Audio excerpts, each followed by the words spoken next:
Estamos gravando. Meu nome é Fábio Checaira, eu sou um dos membros da Rede de Argumentação das Américas, fundada no ano passado. Eu falo hoje com a Silvia De Chiaro, professora da Universidade Federal de Pernambuco, mais uma ilustre participante da nossa série de entrevistas. Silvia, muito obrigado pela sua participação. A primeira pergunta que eu queria fazer para você na verdade, um pedido para que você fale um pouquinho sobre a sua trajetória acadêmica, por onde que você passou, onde que você começou e como que você chegou a esse ponto em que você tem a argumentação como um dos seus temas centrais de pesquisa. Oi, Fábio, é um prazer estar aqui com você, eu que agradeço o convite. O meu percurso na argumentação, ele foi meio acidental, na verdade, porque a minha formação é em psicologia, desde a época da graduação, fiz psicologia de graduação. Quando finalizei o curso de graduação, eu trabalhei com a clínica psicológica, essa é a minha ideia, na verdade, inicial profissional. E a gente entra na faculdade achando que aqueles 5 anos vão ser longuíssimos, mas eles passam muito rápido e a gente acaba saindo com a sensação de que precisa estudar muito mais. E aí eu fui fazer pós-graduação em filosofia e epistemologia. Tive muita necessidade de conhecer um pouco mais das bases mesmo filosóficas da psicologia, né? Mas, assim, e ainda não fiquei satisfeita quando terminou essa parte de pós-graduações, né, dessas pós-graduações mais lato sensu e tudo, eu falei, bom, agora eu quero fazer um mestrado. E eu fui fazer um mestrado em psicologia cognitiva. Eu fiz um projeto para entrar no mestrado que não tinha nada a ver com a argumentação, eu não conhecia essa linha de pesquisa, mas logo no início do mestrado, naquela semana de seminários, onde você fica conhecendo o que os professores fazem no programa, aquilo tudo, eu assisti uma palestra de uma professora chamada Selma Leitão, que foi quem trouxe a argumentação para a minha vida. Quando eu assisti a fala dela, eu fiquei fascinada, né? Fascinada por ela, fascinada pelo que ela estava dizendo, e ela falava aquilo com uma empolgação tão grande que eu pouco entendia, né, de tudo aquilo, porque era uma linha completamente nova para mim, mas ela estava falando com tão envolvida com aquilo que eu falei, não, isso deve ser muito bom. E aí eu mudei completamente meu percurso dentro do mestrado para estudar com Selma e fiz mestrado e doutorado com ela em psicologia cognitiva aqui na UFPE, né? Então eu fiz a graduação em Fortaleza, a pós-graduação, toda essa parte de mestrado e doutorado aqui em Recife, né, no programa de psicologia cognitiva da UFPE. Bem, e assim, na época eu acabei me desvinculando totalmente da clínica psicológica e fui mesmo mergulhando na vida acadêmica. Comecei a dar aula, a trabalhar em faculdades, até que entrei realmente como docente da Universidade Federal de Pernambuco. As minhas pesquisas em argumentação, elas sempre foram dentro de sala de aula, né? Porque, assim, lá no grupo de Selma, a gente tem um grupo de pesquisa chamado NUPARG, que desde sempre desde que comecei a formação, eu comecei a fazer parte dele. O NUPARG, ele tem pesquisas em áreas muito diferentes da argumentação, mas as minhas pesquisas sempre foram relacionando a psicologia com a educação, especialmente relacionando linguagem e pensamento, né? Então, o que é que diferentes formas linguísticas propiciam em termos de desenvolvimento cognitivo, né? Qual o impacto de formas linguísticas diferentes no desenvolvimento cognitivo? Então, sempre foi muito focado nisso. E a argumentação, como sendo um tipo específico de linguagem, com uma organização discursiva muito específica, o que é que tem o exercício dessa forma linguística que impacta na nossa forma de aprender, né? Então, esse sempre foi o meu interesse e minhas pesquisas sempre lá em sala. Então, quando eu fui trabalhar realmente como docente na universidade, eu escolhi fazer concurso para um departamento, que é um departamento de psicologia dentro do centro de educação, porque para mim era um ambiente perfeito, né? Onde justamente eu conseguiria relacionar, né, essas duas áreas. E assim, muito do que eu acabei percebendo nesse meu início com a argumentação e com essa perspectiva de argumentação que a gente trabalha lá no UniParg, hoje eu também tenho um grupo de pesquisa lá no Centro de Educação, chama GEPAED, que é a argumentação em educação, é específico em argumentação, é uma perspectiva dialógica. Isso me encantou muito, essa perspectiva dialógica que eu acabei conhecendo através de Selma e, enfim, né, dos nossos estudos juntos, e foi sempre a perspectiva que eu trouxe para os meus estudos. Porque dentro dessa perspectiva dialógica, assim, dialogismo é um termo que a gente pode entender de diferentes formas, mas aqui eu estou falando de uma perspectiva dialógica bakhtiniana mesmo, de que entende as relações entre as pessoas para além das presenças físicas, né, da presença física. Então, quando a gente está falando de uma situação de argumentação, eu não estou supondo necessariamente a existência de duas ou mais pessoas, mas de duas ou mais perspectivas, o que implica a gente pensar que a argumentação pode acontecer intrapsicologicamente, né? Então, na medida em que eu, por exemplo, estou tomando uma decisão e pondero sobre diferentes possibilidades e nessa negociação eu tomo uma decisão. Isso, para mim, me fez perceber que a argumentação já morava dentro de mim há muito tempo e eu não sabia, sabe? Porque na minha época de graduação, eu sempre gostava dessa coisa da filosofia, da epistemologia, não foi à toa que depois eu fui fazer, né, pós-graduação nisso.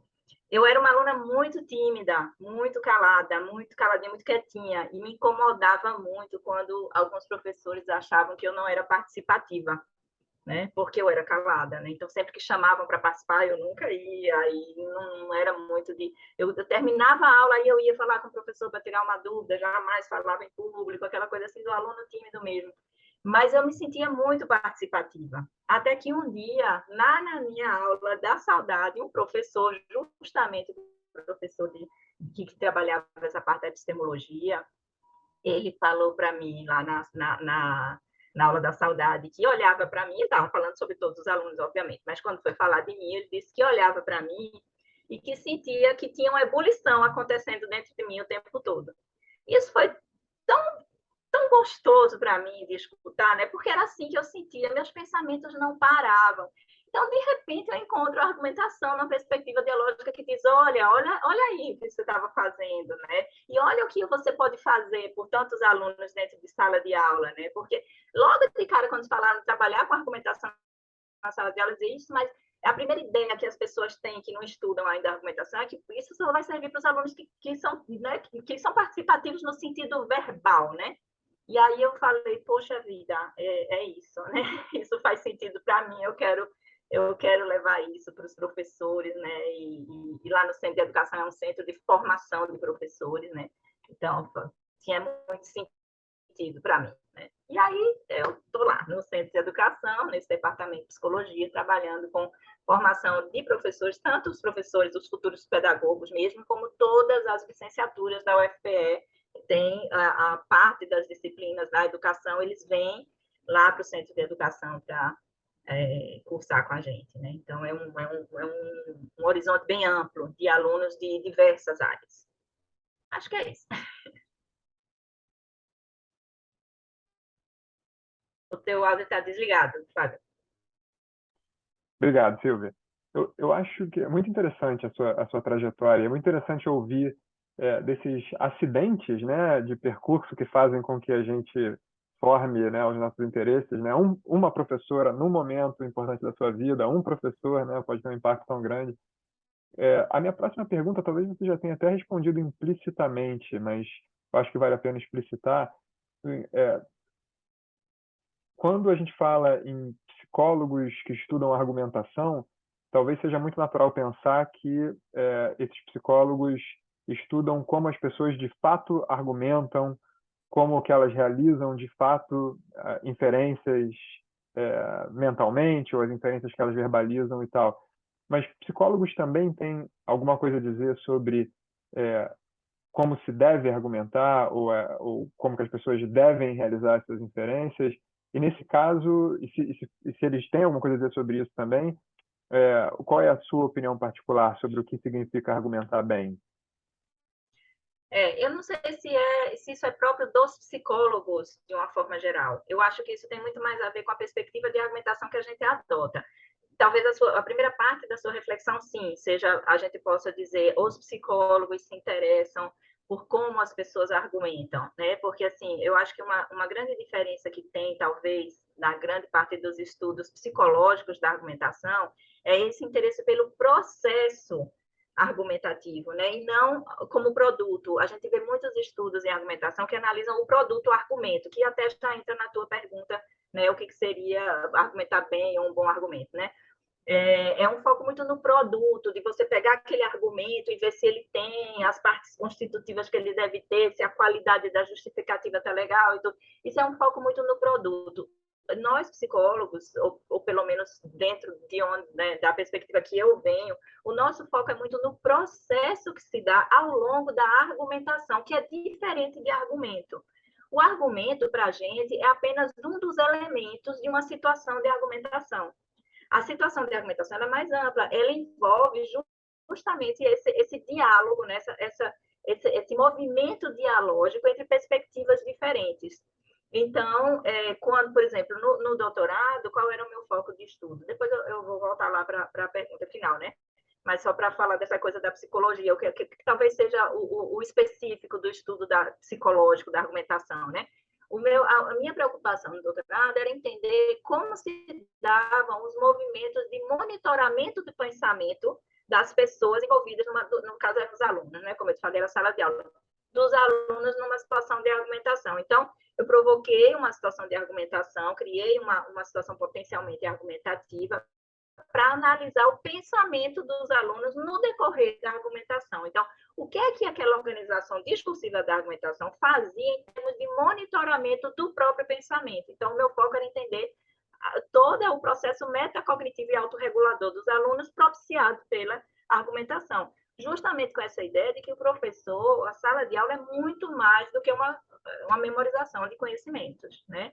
Então, com essa ideia de que eu quero trazer para a sala de aula um aluno ativo, que construa significativamente seu próprio conhecimento, mas que, para além disso, ele também desenvolva suas habilidades de raciocínio, que ele possa pensar sobre seus próprios pensamentos, e isso vai desenvolver, né, a capacidade crítica e reflexiva dele. Então, esse é o grande foco, eu acho, do estudo psicológico da argumentação, tem a ver com o desenvolvimento cognitivo, metacognitivo.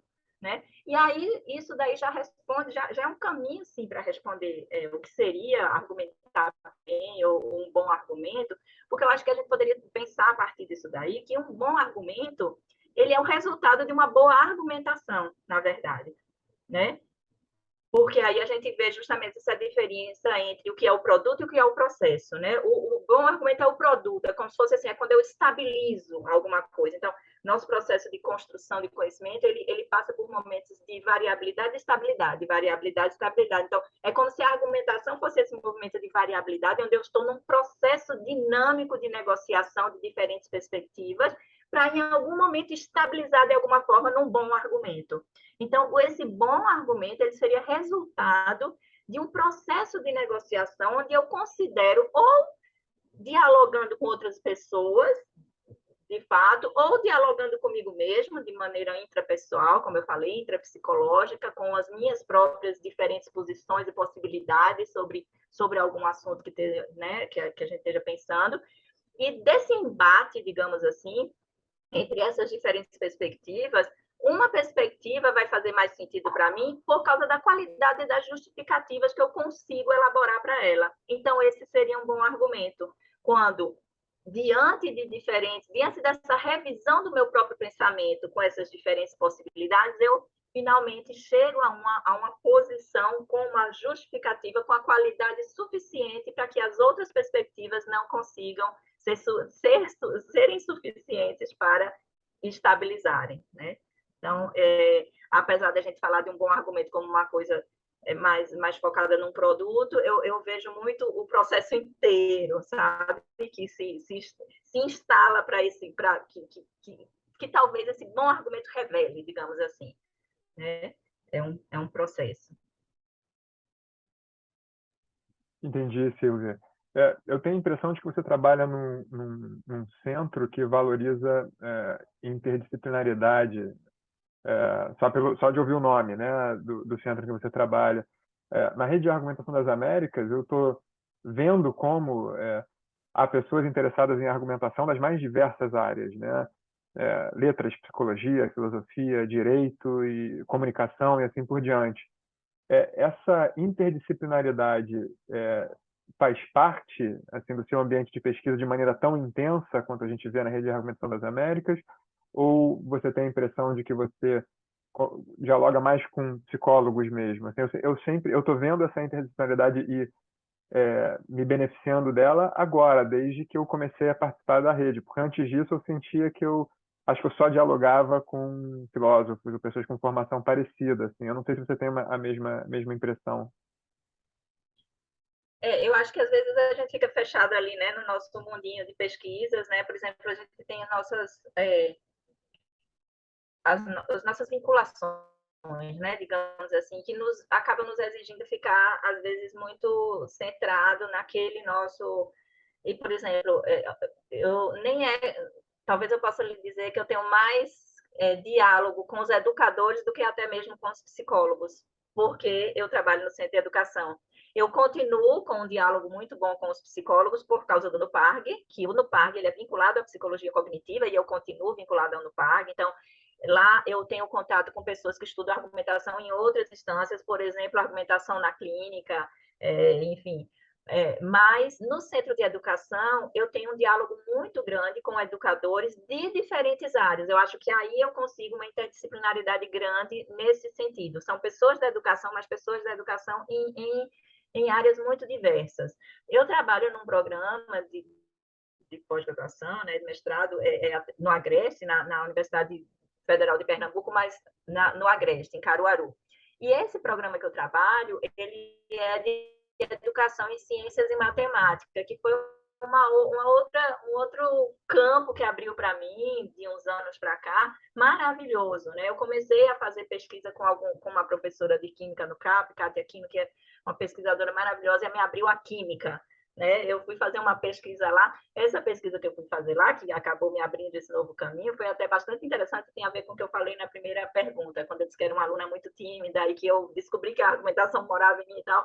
A primeira pesquisa que eu fiz quando eu entrei na universidade como docente, né? Porque desde eu nunca saí da universidade, mas como docente, e assim, digamos que foi a minha primeira pesquisa solo, né? Sem estar vinculada à orientação de Selma e tal, né? Então, assim, eu como pesquisadora mesmo, eu fui pesquisar o que acontecia com os alunos calados diante de situações de argumentação, né? O que se dava em termos de cognição e metacognição com alunos que não abriam a boca nenhuma vez durante um debate argumentativo. E eu criei todo um procedimento metodológico para acessar o pensamento daquelas pessoas que não falavam, né? Então, eu ficava alternando debates verbais com escritas, né? E depois um outro debate, depois uma outra escrita, e foi a forma de eu ir. E aí, a minha escolha de quem eu fui analisar tinha que ser a partir daqueles alunos que em todos os debates eles não tinham falado nada, né? Alunos de fato calados. E foi muito interessante, porque justamente eu consegui observar que os alunos calados eles se beneficiaram daquela situação de argumentação da mesma forma que os outros alunos, não tinha diferença nenhuma em termos de movimentos metacognitivos, de monitoramento do pensamento, de construção significativa daquele assunto, era sobre radioatividade. Sim, aí eu falei isso para dizer que eu fui fazer essa pesquisa na sala de aula de química, porque essa professora, que hoje é uma grande parceira de pesquisa minha, ela estava num congresso de argumentação que a gente promoveu aqui em Recife, e ela começou a falar da sala de aula dizendo assim, poxa, eu nunca estudei argumentação, mas eu faço isso. E fazia mesmo, intuitivamente ela fazia muito na sala de aula dela. E eu olhei para ela e falei assim, vou propor fazer uma pesquisa na sala dela. Bom, a partir desse vou propor, eu entrei na química, assim, totalmente, porque ela adorou e a gente teve uma parceria sempre desde o começo muito boa. E aí, da química, eu acabei continuando nas ciências. Uma outra professora desse programa de Caruaru, que é professora de física, também é uma outra Kátia Caligari, são as pessoas, como você falou, né, que vão aparecendo na vida da gente e dando novos sentidos, né, trazendo novos caminhos, são pessoas muito importantes na nossa construção. E aí ela veio procurar a gente, essa de física, a gente começou a trabalhar juntos também com formação de professores, levamos um programa de extensão lá para Caruaru, desse programa de extensão, que já faz, nossa, muitos anos, vários alunos de lá já fizeram mestrado e doutorado com a gente, até que ela disse assim, Silvia, vem trabalhar no mestrado aqui. Eu falei, mas em Caruaru, como é que vai ser isso, né? Caruaru é perto de Recife, mas não para você ir voltar todo dia, né, para dar aula, fica meio cansativo, e depois eu sou vinculada, né, o meu vínculo é aqui em Recife. Mas a gente já está em parceria, o que você está fazendo já é, né, já se constitui como uma colaboração. entra como colaboradora, eu entrei como colaboradora, de colaboradora já passei para permanente rapidamente, porque me apaixonei pelo programa. E aí, nisso, o meu contato com professores da área das ciências da natureza agora é uma constante. Então, física, biologia, química e também o pessoal da matemática tem sido um diálogo muito interessante, muito interessante. Além disso, eu também tenho um diálogo muito bom com o pessoal da linguística. Eu participo de 2 grupos de pesquisa, dessas associações de pesquisa e pós-graduação a nível nacional, tanto o pessoal de letras e linguística da ANPOL, é um GT em argumentação, e um GT de argumentação e construção de conhecimento na ANPEP, que é essa Associação Nacional dos Pesquisadores e Pós-Graduados em Psicologia. Então, assim, eu estou sempre... É engraçado, porque às vezes quando me chamam para falar num lugar, me chamam para falar no outro, eu tenho sempre que pensar, né? Para quem que eu estou falando, né? Porque, claro, né, a gente tem que enfatizar mais as coisas que dialogam com aquelas pessoas. E aí eu acho que essa interdisciplinaridade é muito bacana, sabe? Eu aprendo muito com isso. Essa minha ida para as ciências foi, nossa, isso modificou muito a minha própria formação, sabe? Eu tive que estudar muito, porque hoje os meus orientandos são dessas áreas, né? Então, eles me ensinam muito, né? E eu acho que é isso mesmo. Acho que a gente nunca pode perder de vista que essa interdisciplinaridade amplia a nossa formação e nos torna mais capazes também de pensar a argumentação de uma forma mais ampla, né? Mas essas têm sido as minhas interlocuções mais, né? Com o pessoal da educação, mas de áreas diversas, né? Muito interessante, Silvia. Eu não consigo resistir à tentação de fazer uma perguntinha sobre essa sua pesquisa que você mencionou com estudantes calados, né? Porque eu, como docente, sempre me preocupo muito com os estudantes calados, né? Será que eles estão aproveitando bem o curso? E talvez por achar que eles são como eu sou. Porque eu acho que um argumento que soa razoável na minha cabeça é um argumento que às vezes eu só consigo refinar ou aperfeiçoar colocando o argumento no papel ou expressando, né, oralmente um argumento para alguma pessoa. Mas o resultado da sua pesquisa, além de ser um alívio, ele é um pouco contraintuitivo também, né? Porque a nossa expectativa é de que se a pessoa não está verbalizando, ela não vai estar aprendendo também. Mas essa então é uma suposição duvidosa. Bastante, bastante, porque a gente tem os nossos diálogos interiores, né? Então, por isso que eu falei, essa perspectiva dialógica, ela vem, né, de um autor chamado Bakhtin, né, que ele fala justamente das diferentes vozes com as quais a gente dialoga o tempo todo. Então, esse aluno que está calado, até o título desse gerou um capítulo de livro, essa pesquisa, é o barulho interior de um aluno em silêncio. Porque é como se esse aluno está em silêncio para os outros, mas para ele não, existe um enorme barulho ali. Eu tinha umas respostas de uns alunos que parecia que eles sabiam que eu estava investigando. Eu tenho uma aluna que eu geralmente escolho os dados, né, para mostrar nas apresentações, que ela fala, ela verbaliza no papel, né?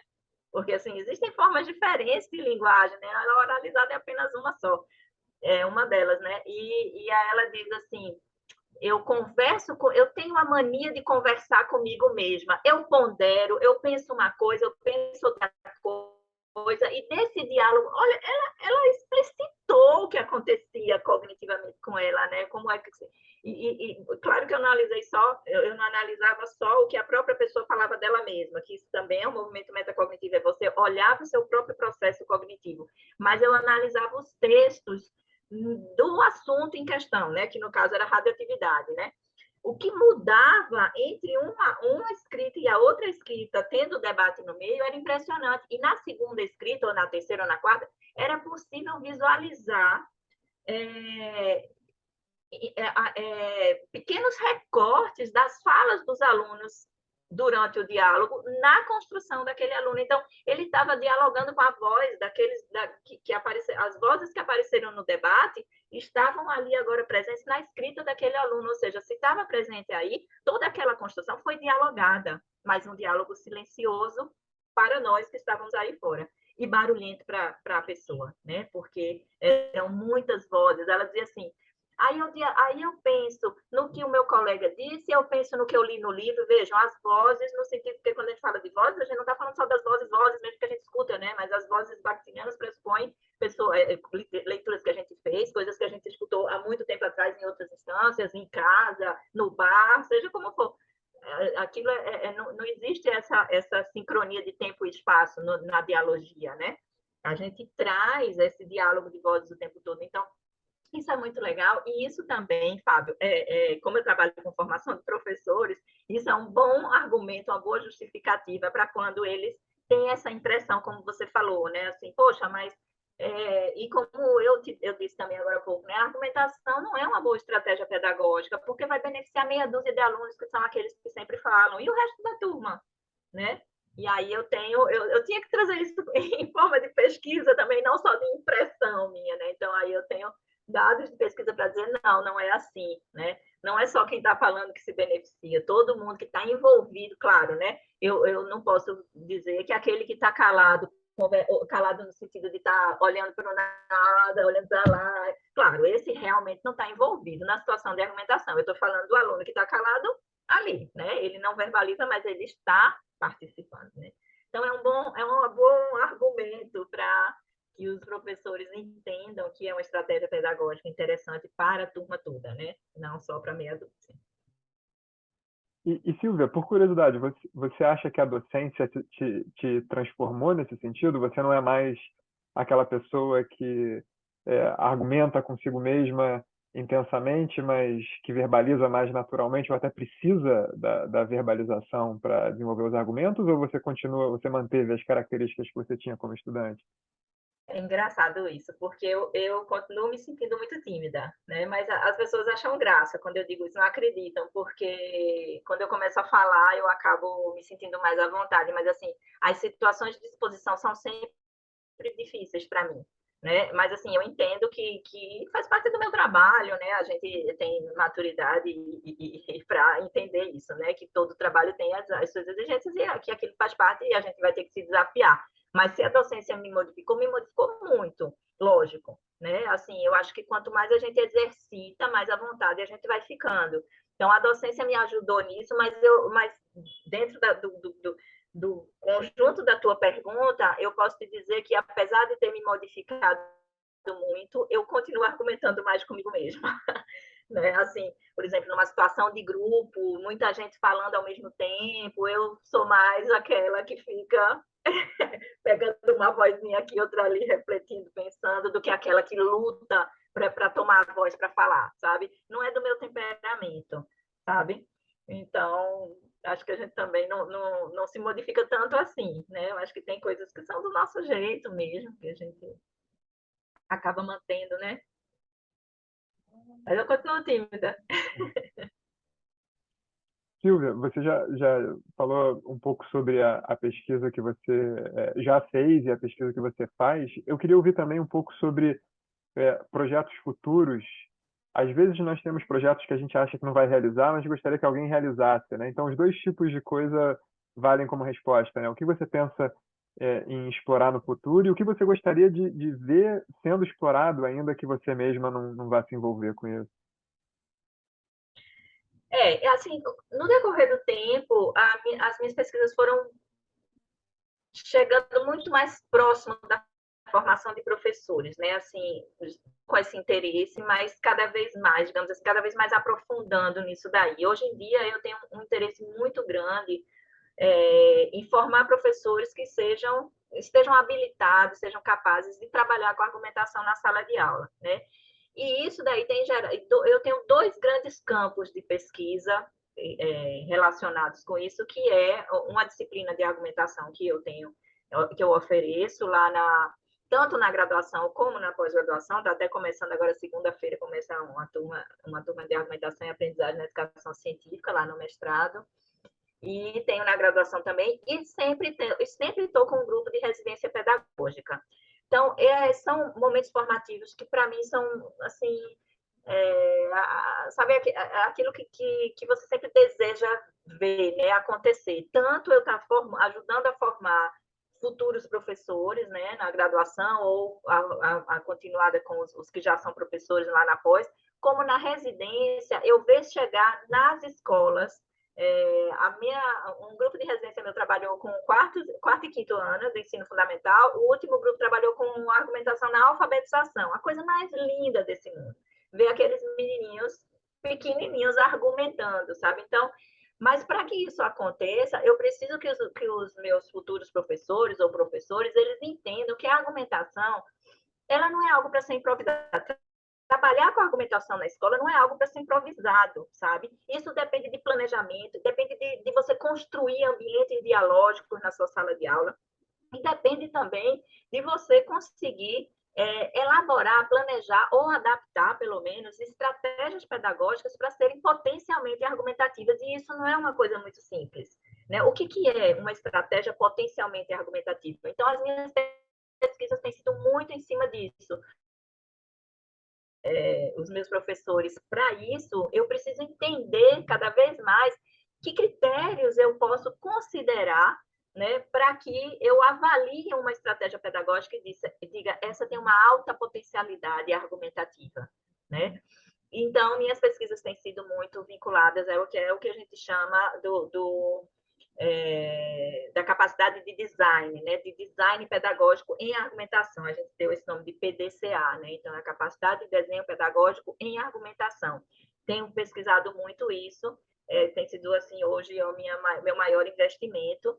E para o futuro, o que eu espero disso, né, dessas pesquisas, porque assim, eu tenho investigado muito isso, inclusive uma das lacunas que a literatura traz em relação a essas formações é que elas são formações, geralmente as formações e professores, elas são muito curtas, e aí, assim, eu estou falando isso porque o que eu tenho sentido também é que as minhas pesquisas, como elas estão muito vinculadas aos meus alunos também, né, meus alunos de TCC, de mestrado, de doutorado, são pesquisas que têm um tempo muito curto, né, para acontecer, especialmente a coleta de dados. Então, eles fazem um pequeno curso de formação com licenciados e vão investigar o impacto que isso tem lá na sala de aula daquele professor e tudo mais. Então, o que eu sinto falta e que eu quero muito para o futuro é conseguir fazer estudos mais longitudinais, sabe? Acompanhar realmente essa formação. Por exemplo, uma aluna minha de TCC que participou da minha primeira residência pedagógica, ela foi investigar se esses alunos da residência do grupo dela, hoje, professores lá na sala de aula, ainda usam argumentação. E foi muito interessante porque eles ainda usam. Eu fiquei muito feliz com esse dado. Mas foi uma pesquisa muito curta. Veja, uma pesquisa de TCC, a gente não consegue aprofundar muito, né? Então, assim, eu tenho muita vontade de acompanhar de fato, para ver de fato o impacto que eu imagino que essas formações tenham, se elas têm mesmo, né? A longo prazo, mas não só naquela hora que o professor se empolgou com aquilo, tal, estou usando, ou a gente mesmo constrói uma estratégia, vai olhar. Então, assim, eu queria conseguir fazer esse acompanhamento mais longitudinal, sabe? É isso que eu estou, assim, paquerando, assim, para fazer no futuro, porque eu não tenho a menor dúvida de que isso é muito importante. Assim eu sempre tive uma preocupação muito grande assim de pesquisar coisas que trouxessem a melhoria para alguém ou para alguma coisa, né?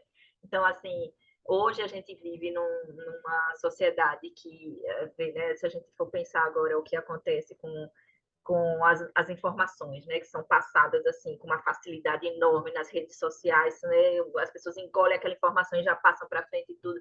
E eu fico pensando, né, assim, será que se as pessoas tivessem uma formação que envolvesse a argumentação, elas não teriam uma capacidade crítica e reflexiva melhor, né, para que essas coisas não acontecessem, né? Então, assim, qual a nossa responsabilidade, né, no meu caso, assim, como educadora, na formação de pessoas críticas, reflexivas, comprometidas, que se posicionam, né? Porque na hora que você se posiciona, e a argumentação, quando você trabalha com a argumentação, você acaba sempre nessa expectativa de entender o posicionamento das pessoas e de se posicionar também, você se responsabiliza, né? Então, enfim, eu tenho assim eu acho que a gente tem uma responsabilidade muito grande, sabe, com isso. E aí eu queria entender isso mais a longo prazo, né? Entender até para poder fazer para autorregular o que eu penso, né, que está dando certo e o que não está dando certo nessas formações que eu tenho pensado. Né? Porque eu acho que não importa dar certo agora, isso tem que ser mais a longo prazo, porque eu não vou estar sempre com aquele professor, né? Eu quero que ele leve aquilo ali, que mesmo longe de mim, aquilo, né, continue florescendo ali, né? Então é isso, é o que eu tenho pensado, que falta, né, para as minhas pesquisas, é esse olhar mais longitudinal mesmo. Silvia, são muitos os obstáculos para a realização desses estudos mais longos? Fábio, eu acho que eu poderia te dizer que o obstáculo maior é porque as grandes demandas que nós professores temos, né, assim, desde as demandas naturais, assim, né, de sala de aula e tudo, e de pesquisa, às vezes a gente tem que fazer até coisas muito administrativas que atrapalham um pouco, né? Assim, a gente como pesquisador, tem horas que eu me pego fazendo coisas que eu digo, gente, pelo amor de Deus, eu queria estar pesquisando, eu queria estar, né? E um excesso de trabalho não com o apoio que a gente gostaria de ter, né? Então, assim, eu acho que os obstáculos estão muito mais, né, nesse sentido, né? Assim, às vezes eu converso com professores de outros países, né, e eles, assim, o que eles têm de apoio, sabe? Tanto de tempo como de apoio, de ter pessoas que ajudem, que não estão ajudando por amor à ciência, não, mas estão sendo pagas para ajudar ali na formação de todo mundo. Como o próprio professor também tem mais condições de ir para fora, de então, assim, eu acho que a gente sofre um pouco essa carência aqui, né? E eu acho que esses são os grandes obstáculos da pesquisa e da formação mesmo. Nada mais injusto do que dizer que professores universitários trabalham pouco, né, Silvia? Não, muito, muito injusto, muito injusto. É difícil escutar isso, sabe, Fábio? Porque a gente não tem hora, né, para estudar e para fazer as nossas pesquisas. A gente não falta disposição, não falta, nossa, brincadeira. Não sei se dá vontade de rir ou de chorar quando eu escuto isso, porque nada mais longe da realidade. E outra coisa que também, infelizmente, acaba acontecendo, né? Eu acho que a gente tem tantas demandas que eu sinto falta também de hora de estudo, de estudar, e parar tranquilamente para estudar. Então, assim, a gente estuda muito, estuda, mas assim, a gente acaba estudando por quê? Porque a gente vai para uma banca, porque a gente é chamado, a gente precisa escrever um artigo, a gente vai para um congresso, aí a gente conversa com pessoas de outras áreas. Então, assim, no meio dos nossos trabalhos, a gente estuda, mas assim, de dizer assim, por exemplo, eu acho que todo professor tem uma pilha de coisas que quer ler e que está lá guardado só crescendo, né? Só crescendo, só crescendo.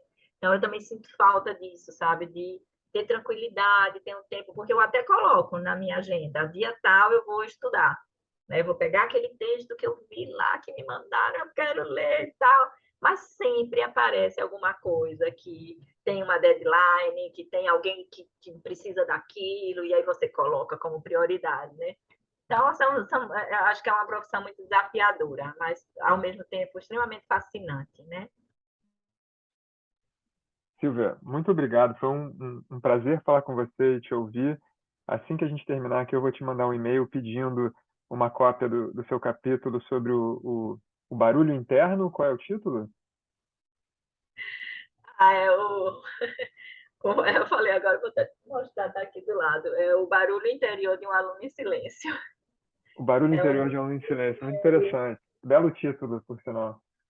é um livrinho do nosso departamento, lá do DIPSE, no Centro de Educação, tem pesquisa de todos os professores. É um livro chamado Formação de Professores Múltiplos Olhares.